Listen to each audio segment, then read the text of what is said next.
Hello, nhớ xong đó, nhớ xong chụp phim gì sao đây? Nó nào bây giờ các tôi thay mỏ vị trong tờ sở mây thế bây giờ giữ chế để của cho nên một sai bây thay rồi trả thế chữ sinh để của cho nên một sai bây giờ này bây giờ mỏ vị cũ nó yếu sâu là nó chỉ bây sẽ yếu bảo ấy ra để trả nó chụp phim gì nè, anh này hoàn toàn cũng muốn nè, xí này bỏ nó chỉ bây giờ máy bạc cũ nè, sao lo? nhớ sao? Cái một chế đó. Sai thì giống như vậy đây là giống như ở giống như nó ta xí mà chơi xe. Bây giờ ấy ra chơi rồi lấy cái một cái gì tao uống lại. Này chụp phim gì sao đây này, giờ lên từ chỉ phú bác cũ một chế này chế comment cho cái nào nè, lên từ nhà nữ ôn lại thế này chế comment cho cái này có bây giờ bao sai từ là từ này có trong sai trong này chụp phim gì sao đây sai nè, họ này chỉ liên tới chế nữ một chế nữ chưa máu vị trong này sai nè,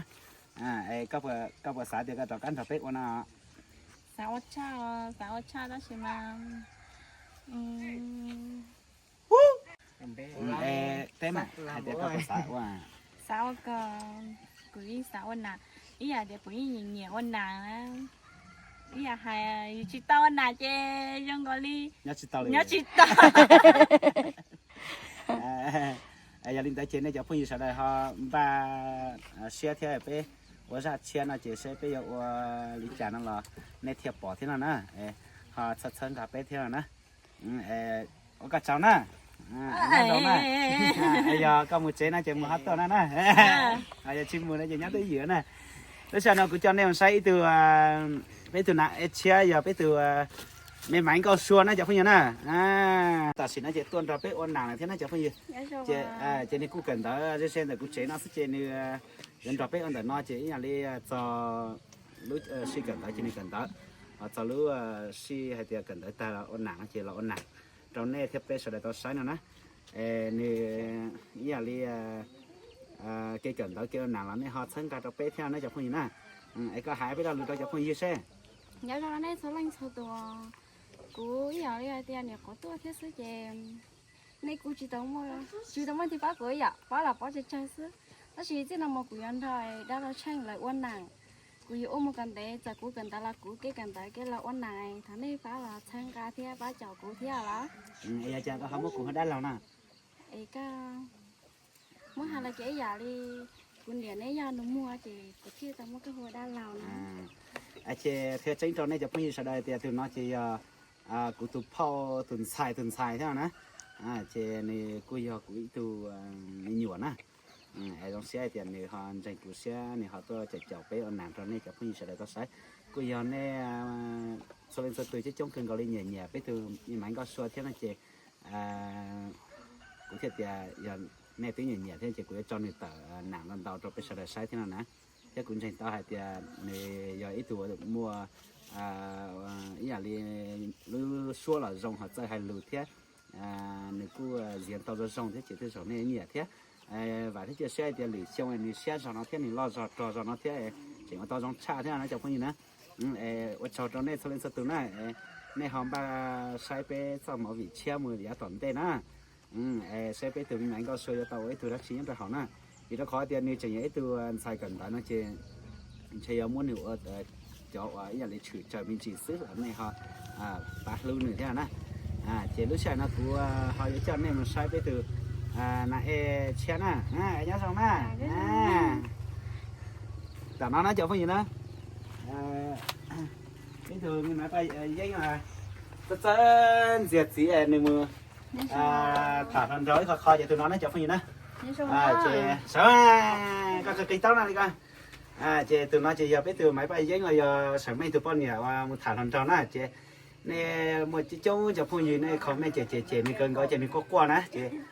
cú xã là thay khó video nó cú muốn hay tranh trong này cho phong như thế nó rồi hay lưu minh chi chị khó chữ sinh chị cú xã kia đó này thì họ nói chị biết là mọi vị sứ rồi họ khó ý là đi thầu đi tua xã họ từ chính đi tua xã sở đó nó chị ở từ bao nhiêu nè ở từ bao nhiêu họ thầu số số như cá nó chị giờ sở mấy nè họ thầu lấy khó giờ bỏ trên đó nó chị giờ ý là đi bếp tôi tao nó biết bỏ một xứ chỉ mua ý là để sản đó khó cho giờ khó hay thì tiền mình chỉ khó khó tôi lì mua nhà kia ra họจะทำได้ที่นี่เตี้ยซะเขาส่วนขอเนี่ยปอนได้ที่จั่วตันทอซะจะพอดีนะไปเอาหมอวีจะไปไทยเจออย่างนี้กงไทยปอนได้ซะจะไปจะไทยขอเมย์ตรงนี้เส้นได้ซะขอแจ้งเตี้ยจะติดต่ออย่างโดยตัวละอันนี้กูยังดึงใส่กูสายเดียวชิ้นเหลี่ยทำหมอลินได้เที่ยอันนี้เขาชอบสายจากตรงนี้เที่ยนี่เขาก็เดียวอีตัวนึงที่เจ้าเชี่ยวเราน่าจะกูอยากเอาวีดามไม่ชับแล้วล่ะอันนี้เขาป้าลูกนึงเที่ยป้าลูกไปเที่ยในห้องแกเชี่ยวไปเจ้าเก๋เอาหมอวีเที่ยชี้เขาเดียวไปเอามุ่งหัวเหลี่ยมเดียวอย่างลินได้ชี้เขาเดียวนี้ถึงในเหลี่ยมเดียวนะอันนี้เราเขาสายจากเที่ยหายเอาไปเราเราจะฟังยี่เซ่ như trong sài đà nó liên tiếp bay những qua liên đại chế nếu cô chế thế này tiếp bay những sự rau ta xử liên đại chế bay cho là quan nạn trong sài đà sáng sứ và tiếp chế chế này chúng mới liên đại nó giờ chế nên sao chế bay những là nó chế bay những mà để cho xíu là nên sài đà sáng thế nên ba mùng chợ bay ba bút lì nó béว่าจะนักสาวเลยว่าจะเชื่อกับเพื่อนเราเพื่อว่าอะไรว่าจะเชื่อว่าอยากจะให้เราดูมั่งเจ๊อยากว่านะอยากให้เลี้ยงหลานเนี่ยเลี้ยงหลานเจ๊ดูมั่งที่ยืนยันเจ๊ให้เลี้ยงหลานเจ๊จะไปจะจะตัดเลยที่ป้าเลยที่ยืนชี้ยืนยันเนี่ยจะเชื่อไปซาไปมาไปซาลาใช่ไปอยู่ให้เลี้ยงหลานเราไปอยู่ให้เรามั่งตั้งสิเป็นใจตาเดียกูมัวรอตั้งสามมั่งจะได้จบกูเอามั่งซะตั้งสิsẽ tập thành đạo lý trả đấy chọc gì nữa giờ đây chị Olina xuống này cứ cho nhớ xong nè cứ cho nên mình chỉ cho bây giờ pha em đấy chọc gì nữa thì để nó chơi giờ từ lo hai nhá xong dùng trò cha nhá trò bé bắp nè nè giờ từ lử nè nè họ máu vị trên nè ô từ phê đó thì toàn trò trên nè từ dùng trò chắp rồi bé bắp lên đây nè sai trong đó chừng có ít từ đây là chừng có ít từ tôi không có sinh tàn lấy phát triển là có bữa xã thì ta xã mấy từ phát em nhé hả xã chờ bây giờ giờ lên đây chơi còn chống chắc xếp giờ chơi phát triển là của xã mỗi nửa đấy từ phát em nhé cho họ nó này chẳng phong gì giờ tiền này bỏ xong thế nó chỉ comment cho họ cá nữa giờ hai tiền nên cho comment đào giàu lại này chỉ của mỗi nửa từ phát chụp trên theo ít từ dùng tròn xìa đó này sẽ là sai nè có bữa sáng nè tiêu đấy á đau sai giờ lên đây chơi ba xe này ba xe này chỉ có nhiều ấy từ phát em nhớ cho họ vấn đề kia chỉ xe tiền này cho nhiều gì cái cha sợ là này rồi thân cà phê cho mọi vị một lời giải toàn thế chỉ ta lên đóซื้อkhó và quý lọt kia chạy chế chập lại trong này hết kìa quý ấy từ món xí nữa giờ món xí món lầy nữa chị cú chạy tàu chỗ comment tàu theo chỗ một phơi giờ lò lô te chỗ thanh chờ xe sau đó cú chỉ chúng tụi hai của kìa dù giờ món đó chỉ dù tụi hai món gì lấy tụi hai dạng đó chị giờ hai tia giá toàn thế nó bây món vì món là chị cú hai luôn món xí sao nó giờ có gì nữa cú hai luôn món xí dạng này bây ta tỏ hà nó sao nè cú hai dạng luôn nó sức cú hai luôn mất lá rồi vì chỗ khó ta cũng muốn sáng cú dạng này cú hà ha bây giờ này nhau chị bây chàng chỉ rồi chàng chỉ bây chủ tổ bây chàng bây chỉ bây lù hà ha nó nè cú sáng ta cú cho máu vì an toàn tin nó cú hà luôn món xí là sao nè hả cú hà luôn món xí rồi cậu bao hà luôn món xí bao chăng bao chăng nè hay là giống thế không chỉ bao hà luôn món xí nữa ta chỉ mặc món đu từ nó chỉ món đu hoặc cú món xí nè ta sẽ bây lù món đu món xí thì mình sẽ giờ mình mê sa chế cũng chạy tao ta thế giờ mới ủng hộ cú khó cứ cú quyết định tại cú lù phanh thì cú lù hà lù mông sơ sơ nè cú hà lù mông lầy sơ nè cú chỉ hà lù mông lơ nè chứ nó muốn chế mấy sáng nào cú hà lù mông lơ là nói nè giờ nhớ trong đó này nè bây giờ phải chia này có hai trăm đó tôi hà bây giờ phải chia cho bây giờ nàng chia cho tụi nó nè để chia sẻ để tỏ sai bắt chân cà phê nữa ok chị nên đào bé mùi sai đồ lửa từ nè đó là em bà đồ xem đâu được thay khó xem hay chỗ phải là cháu cũng gì số quật là nó chơi do ô tô tu chùa cũng khởi cho lụt tu nhá cho bây giờ máu vì su móng chữ sở nữa chơi như giờ ấy tụi móng Hà Giang nếu nhớ Hà Giang chơi như giờ chẳng muốn lớn này chơi rằng cha nó cũng sẽ bảo hà tại như小女不保hà bây giờ là muốn sửa lên当时mua nhiều tiền rồi của giờ ở dạng đi của giờ ở dạng đi tụi tụi bao hai cho lùi tụi hai cho họ nè ôi giờ lúc này ta sao nè giờ ôn à các bác sáng ta can được biết ở trong mỗi bị cha giờ tiêu uốn nó chỉ quỷ chịu uốn để cho nên sẽ được sai này có chuyện anh thế ba ok giờ lấy chơi và giờ sáng ta ra cha nó biết chuyện là xuân ha mấy chuyện phụ mấy tụi rau sợ mấy kiểu mấy na nước chảo rồi biết ở nàng đến đấy mà nó ra cha nó cú sáng ta cú giờ hà lù món sữa này các bác hà lù món sữa được một sứ có hai xu ở đây bây giờ ở trên rau mút lắm tôi đã chưa lại đến các bạn một sáng ta bây giờ là bây giờ có toàn đây là tôi kia bạn xem ta bây giờ là thằng bây giờ phải là lần đầu tiên đi trên cái này chị ở trong đó chúng mình cho nạp sự kiện đi cha rồi là mình ta sẽ sang cà phê lúc sau dàn tàn thao lừa của ra nàng thì là mấy những trò cơn gọi chị ít khó của trong sát cơ lên của ôn nàng nó chị ý dạng này của phe sáng họ trong ý dạng ta nè chị mấy mỗi chỗ mấy khoa cơn gọi lên chị của mấy trò ha đó là của chị sáng ta của tụi khen chị cho tao ở trong tàu ha của chị sử dụng trang học của cho cô ở trong trang học của ha nè mấy chỗ phong nhìn sốt là mấy chỗ bán sân ca tọt tại mấy chỗ nặng chán à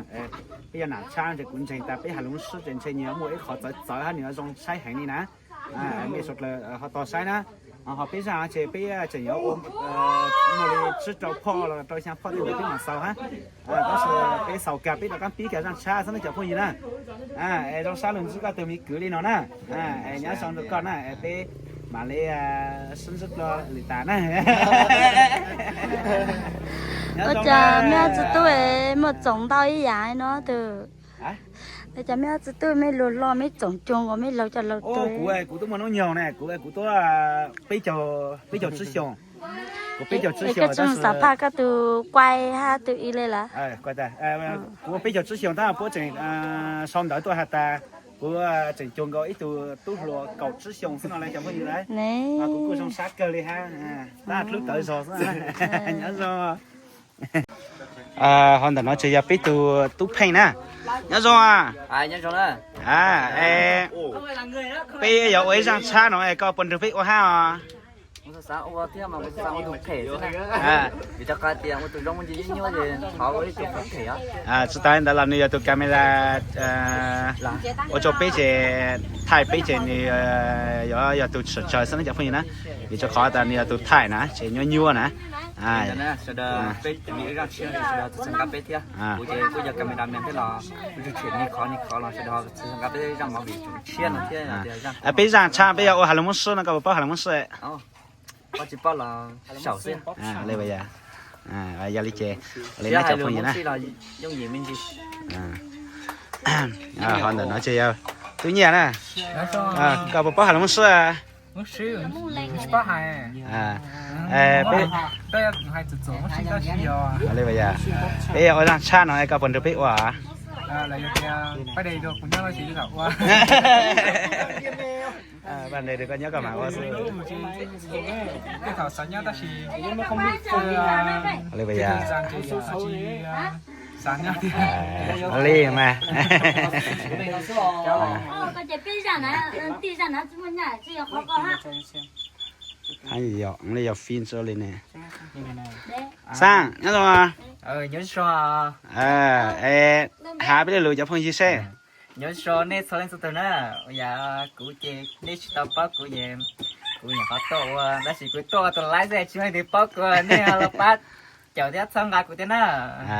bây giờ rằng cha nó có phần được biếtว่าgiờ thì nè vừa nó chị cũng đó nè qua thế nào lấy bây giờ lấy chè mình bàn tỏ sai nè hả chỉ mình bàn tỏ sai bây giờ cha này cho phong nhá sau đó hôm ba tỏ sai bây giờ chia nó sẽ nhiều tàu trong sai bảy chén nữa lấy na bây sinh xuất luôn na chỉ lúc sau bây giờ tỏ thay na lấy na sinh xuất luôn